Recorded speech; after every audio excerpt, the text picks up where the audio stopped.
around other men. She's gonna be around other men. Interact with other men. Construction pipe. Yes, and there's the fear right there. So when you, a lot of times, and I've had this conversation before. A lot of times, they do that out of fear. Now, here's my caveat to that, and I'll let you get back to King James because I don't want to lose this point, and I got to leave in a little bit.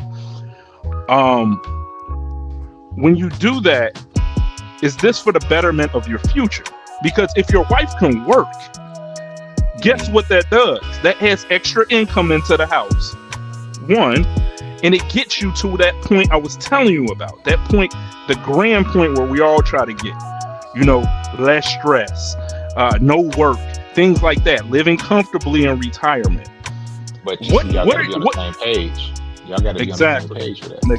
Exactly. That's not every woman that's having this conversation on social media in that mature space that they can handle that. Like I was telling you when we were talking in the group, I'm like, if you're a second generation, like if you one generation from poor, you know what I'm saying? That's how I look at it. Me and my wife, we do really well, but we're one generation from poor. So we like Tulsa.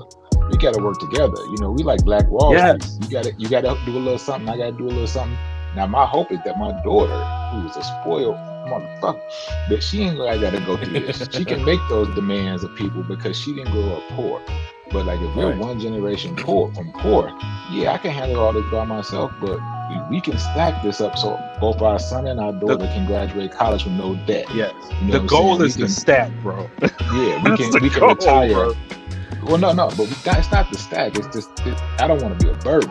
So I can put my kids through college and then not have to take no debt, and I can retire. Me and her can both retire and not need them to then take care of us in the future. Exactly. We work together right now. If you come to me talking about some stay at home, then fine, you can stay at home, but we're gonna have to dial it back a little bit to still meet that goal. Exactly. You know but most of the people who are online talking this stuff, they want to stack on. They living in the now, bro, because nobody's looking towards the future, and that I don't know how that don't scare people. Look towards the future, man. That was my second point. Before I forget, I was saying the guy who feels that way, he has that control issue, and the second part is pride. He got a pride problem. You see what I'm saying? I do this, I pay for that, I pay for everything, and he's not looking for later. What happens when you get sick, right? And you happen to not have that put away, and she can't have your backs. That's It's King James. Pride or it's no vision. King James, that was he don't have no vision. If you got a dude that don't got no vision, that's just as reckless. King James, that was my point. What favor am I doing you? Because guess what? If I paid all the bills, I went through, paid all the bills, and I died. Because now I didn't have no help to really stack. I died. You're not gonna know how to pay bills. You're not gonna. What future are you gonna have? How you gonna take care of the kids? How you gonna pay the house note if I didn't work? Like it. I can see how this could have worked in the 50s, 60s, and stuff like that. Exactly. But we're living in an age now where we deal with inflation, we deal with higher costs for damn near everything, and cost of living. The cost of living is not going to be the same cost of living it is now.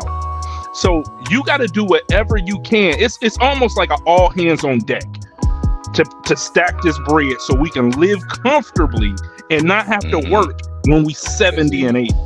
But see, that's where the vision come in at. Because like I would say, like me and my wife first met, you know what I'm saying? My wife didn't even have a bank account. My wife from the island, I keep my money on me or keep my money in the house. And budgeting and things like that. I didn't come from a budgeting background. My parents didn't budget like that. The military had to teach me how to budget.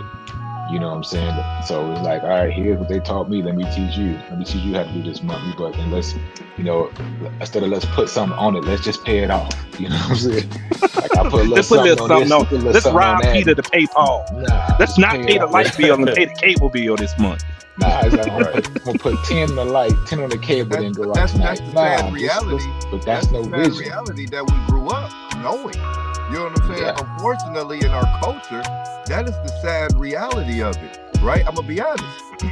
It took for me to date a military woman, right? It took for me to date a military woman to put me on point. right? I was young, you know. My things used to be put a little bit, I put something on it. You know what I'm saying? Oh man, you know, bill 100, put 50, you know, put a little 40, stretch it out. The